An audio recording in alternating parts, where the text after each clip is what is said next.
ce qui est important de connaître, c'est cette réglementation, qu'est-ce qu'elle ne protège pas. Là, j'ai dit ce que le texte nous demande. Hein. Maintenant, implicitement, techniquement, on constate que les règles parasismiques sont efficaces. Mais par rapport aux objectifs, alors puisque des échecs sont admis, l'approche étant statistique, où est le problème? Forcément dans les objectifs. Hein, puisque si à la fois on satisfait aux objectifs, et ça à la fois il y a des échecs, hein, c'est l'objectif, hein, il faut le préciser, il admet des échecs. Hein. Donc là, je l'ai copié texto des règles parasismiques actuelles françaises. Hein. Les bâtiments conformes aux règles PS donc, doivent présenter vis-à-vis des actions sismiques de calcul. C'est-à-dire on ne prend pas dans le calcul le maximum qu'on peut avoir. On prend quelque chose qui est le plus probable sur une période donnée, mais ça peut être dépassé et ça l'a été plusieurs fois. Donc uniquement les actions sismiques de calcul, ça veut dire que si l'action réelle est supérieure, la construction n'a pas été calculée pour. Alors justement c'est là que l'architecture intervient. On va le voir, si l'architecture était bonne, favorable, il ne s'effondre pas. Si tout reposait uniquement sur le calcul, ben il s'effondre. Ensuite, une probabilité raisonnablement faible, donc il n'y a pas de garantie. Même en respectant les règles, même pour un séisme qui correspond au calcul, ce n'est qu'une probabilité. Ce n'est pas une garantie. Parce qu'on va voir, il y a des hypothèses qui sont simplifiées. Donc d'effondrement ou de déserostructure majeure. Donc comme je viens de dire, ne garantissent donc pas l'absence de dommages graves en cas de séisme destructeur. C'est le mot garantir qui est important ici. On fait tout pour, mais ce n'est pas une garantie. Ainsi, des bâtiments conformes aux règles se sont effondrés, et j'ai choisi comme exemple des endroits où on ne triche pas sur la qualité des travaux pour ne pas biaiser le propos. Donc ça, ce sont des exemples de bâtiments qui sont conformes aux règles. Northridge, c'est une banlieue de Los Angeles, en Californie.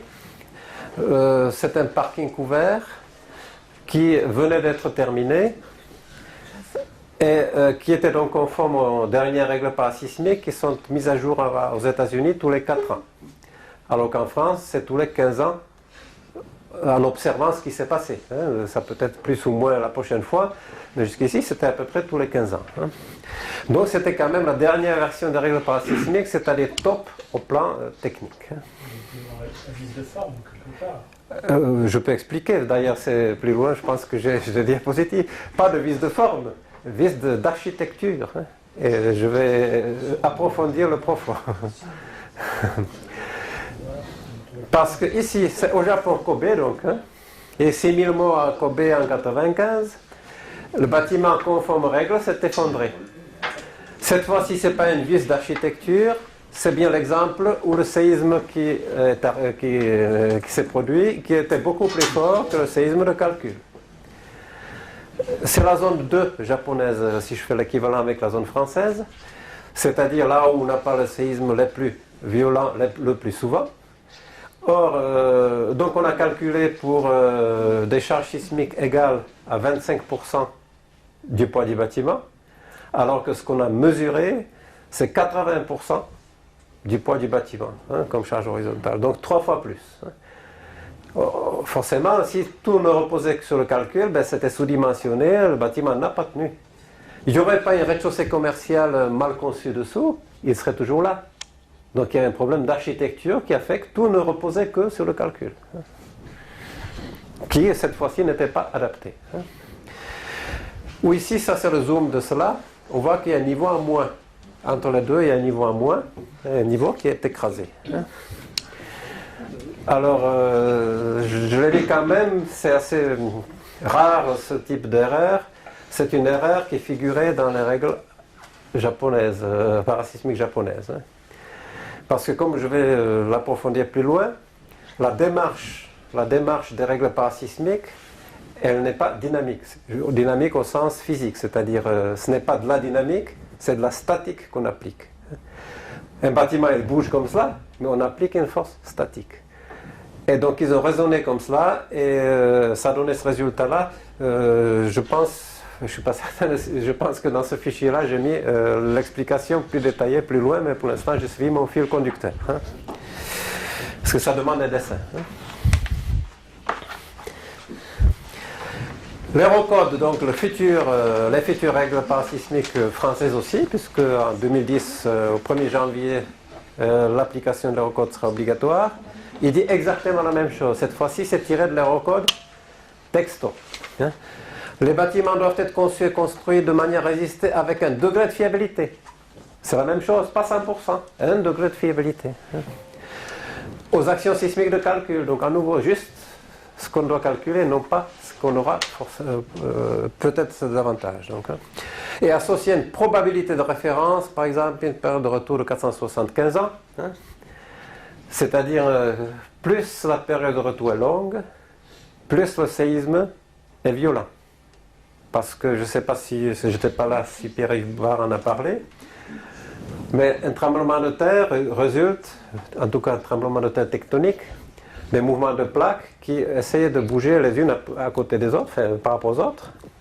Et comme elles sont un peu coincées, le bon n'étant pas lisse, ça stocke de l'énergie. Puis quand ça lâche, toute l'énergie est libérée et elle se propage sous forme d'onde sismique. Ce qui fait que si la période entre deux séismes à cet endroit était longue, ça veut dire que beaucoup d'énergie s'est accumulée. Le séisme est violent. Si la période était courte, peu d'énergie s'est accumulée. Donc par exemple en Islande, les séismes sont relativement faibles parce qu'ils sont fréquents. Parce qu'en Islande, les plaques, au fait, elles s'écartent. Et les plaques qui s'écartent, ça ne tient pas longtemps. Alors qu'aux deux endroits où les plaques s'affrontent directement, là, ça peut durer longtemps. Alors là, il y a beaucoup d'énergie qui est accumulée.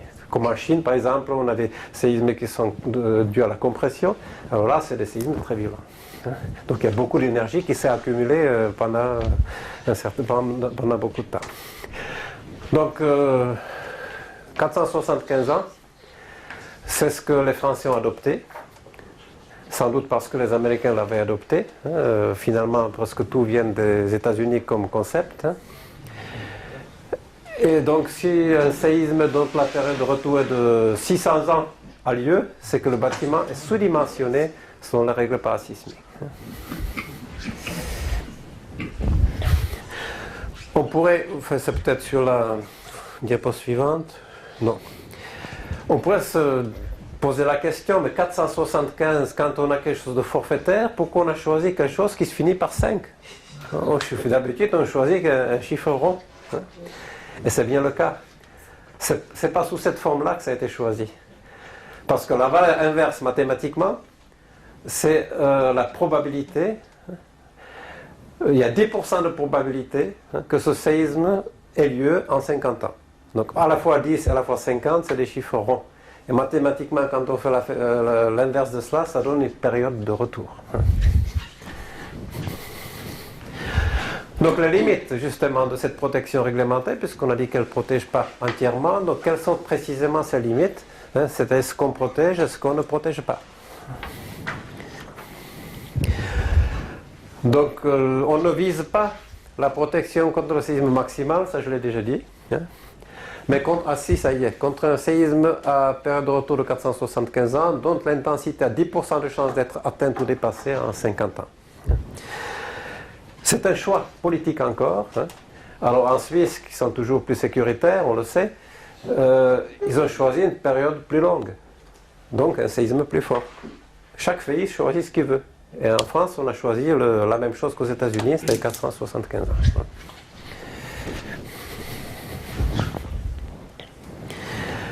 Ensuite, les règles parasismiques doivent être suffisamment simples et faciles à appliquer par tout bureau d'études, et tout est là.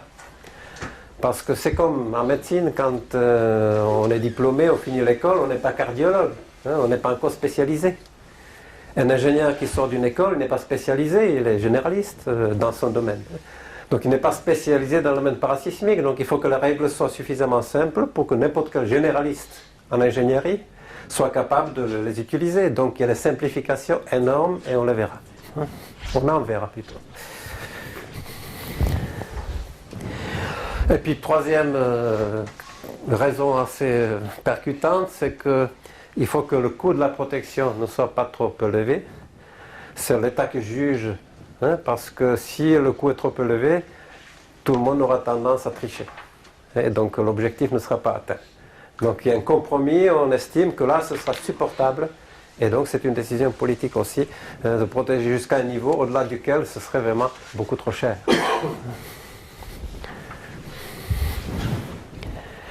Donc maintenant cette simplification que j'appelle distorsion entre les hypothèses réglementaires et la réalité. D'une part, la possibilité de résonance avec le sol n'est pas examinée, puis on aura plus d'informations tout à l'heure sur ce que c'est, mais je vais quand même le montrer en introduction, alors qu'il s'agit d'un facteur destructeur majeur. Alors si je prends ça, je dis soit c'est une maquette d'un château d'eau, un réservoir avec le supportage, ou bien je dis, comme dans les bureaux d'études, ça se pratique, ça c'est un modèle. Là, je modélise par le ressort tout ce qui est vertical. Les masses du plancher, je ne les modélise pas une masse. C'est exactement cette image-là. Donc les deux, aussi bien physique que modèle. J'applique un tremblement de terre. Et selon le tremblement de terre que j'ai, je n'aurai pas le même effet. Alors si j'ai un tremblement de terre comme cela, on voit que pas grand-chose se passe. Si j'ai un tremblement de terre tel que la période, donc le temps d'une oscillation est différent, par exemple long, regardez. Là, aucune construction, même calculée au séisme, ne tiendra. Aucune. Ça c'est clair.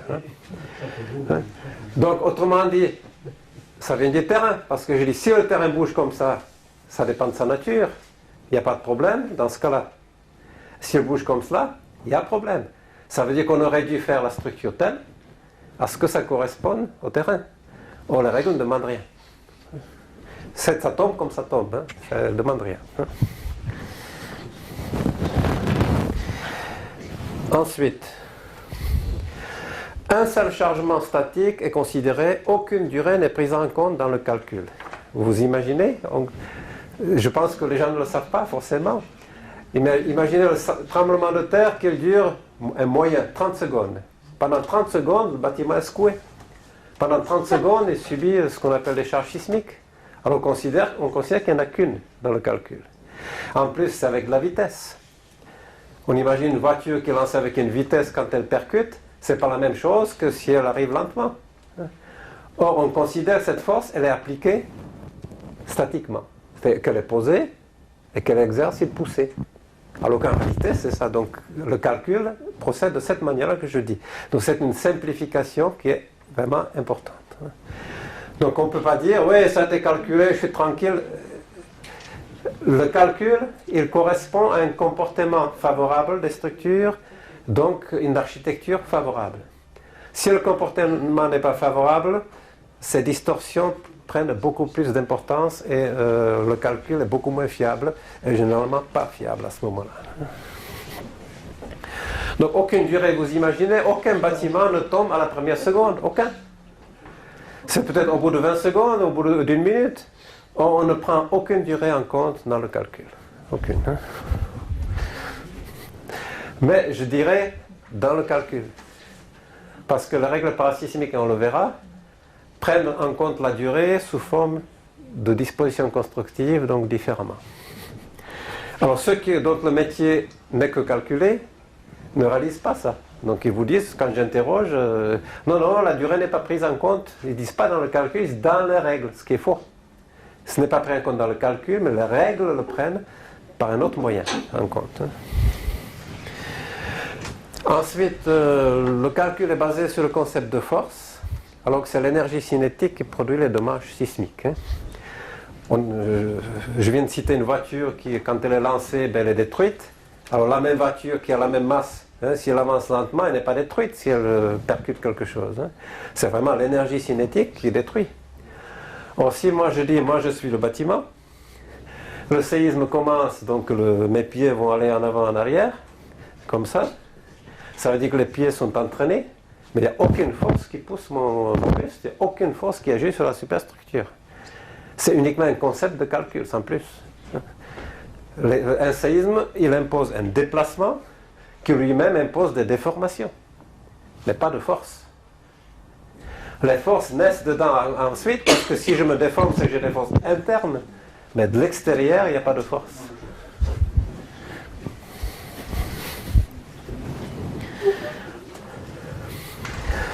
Et puis la plupart des effets de site n'est pas ou ne sont pas pris en compte. J'ai cru entendre que les effets de site ont été cités ce matin, je vais quand même y revenir.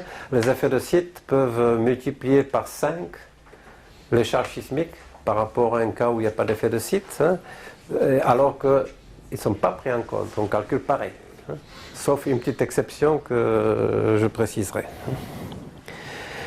Voilà, donc du coup, on se rend compte qu'il y a un amalgame fréquemment entendu et dit, on dit, oui, mon bâtiment il est parasismique.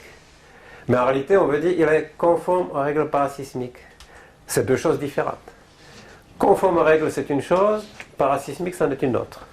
Hein, puisque les règles admettent des échecs. S'il y a des échecs, c'est que ce n'est pas parasismique, c'est conforme aux règles parasismiques sans plus. Hein. Donc, quand est-ce qu'une construction est réellement parasismique, hein? Première chose, l'architecture. Je ne parle pas de l'architecture en tant qu'art, bien sûr, même si ça en fait partie. Hein. Mais un système quelconque se comporte en fonction de sa propre architecture. Hein. Donc en fait, c'est l'architecture du système porteur qui lui-même est déterminée par l'architecture du bâtiment, le parti architectural. Alors l'architecte lui-même, il implante son bâtiment quand il a un grand terrain, donc c'est là qu'il peut tenir compte des effets de site. Donc c'est le premier point qu'il faudrait introduire dans la démarche parasismique. Hein. Et puis le parti lui-même, hein, le parti tel à ce que le comportement soit favorable. Ça, c'est essentiel. Parce que, pour un séisme donné, à un endroit donné, l'importance des charges sismiques, donc ce qu'on appelle dans la règle des actions sismiques, dépend à 100% totalement de l'architecture, et pas du tout du calcul. Le calcul, qu'est-ce qu'il fait? Il donne des dimensions qui permettent de résister au comportement que l'architecture entraîne, implique. Donc évidemment la deuxième démarche c'est l'application des règles, alors celle-ci est obligatoire alors que la première ne l'est pas. Parce qu'on estime qu'on ne peut pas réglementer la conception parce que c'est en partie de l'art, donc il n'y a pas d'obligation. Par contre l'application des règles c'est obligatoire, donc les règles visent quoi? Elles visent justement à donner une résistance telle qu'elle soit si possible suffisante, hein, pour que ce comportement qui lui est bon ou mauvais n'entraîne pas d'effondrement. Donc dans la règle il y a deux choses. Disposition constructive, comment construire à ce que le bâtiment ne se disloque pas. Et deuxièmement, comment construire pour qu'il dure. Donc c'est là les deux choses justement. Pas seulement la non-dislocation, mais pour qu'il dure aussi. Et puis le dimensionnement, donc la manière de calculer les sections des éléments structuraux. Puis le troisième volet qui concourt au caractère parasismique des bâtiments, c'est la mise en œuvre soignée, à la fois donc les matériaux de qualité et les travaux. Les matériaux de mauvaise qualité qui ont entraîné l'effondrement en cas de séisme, enfin qui ont été la cause, sous l'effet d'un séisme de l'effondrement, c'est fréquent. Par exemple en Arménie en 1988, il y a un grand tremblement de terre qui a rasé complètement la ville de Spitak. Et là, comme c'est un système, c'est le système soviétique où le commerce privé était interdit, les gens qui avaient besoin de ciment, ils achetaient ça au noir au chef de chantier. Et donc les chantiers, dans les chantiers, après, il manquait du ciment par rapport à ce qui était prévu, donc le béton n'avait pas la même qualité, etc. Donc c'était l'un des facteurs. Ou en Turquie, en 1999, en 1998, à Adana, il y avait un quartier qui s'était complètement effondré alors qu'il était conforme aux règles parasismiques parce que le béton était fait avec de l'eau de mer. Et donc, évidemment, il n'avait pas la même qualité non plus parce qu'il y a des sels, etc. Et l'entrepreneur, le lendemain du séisme, on ne l'a plus trouvé.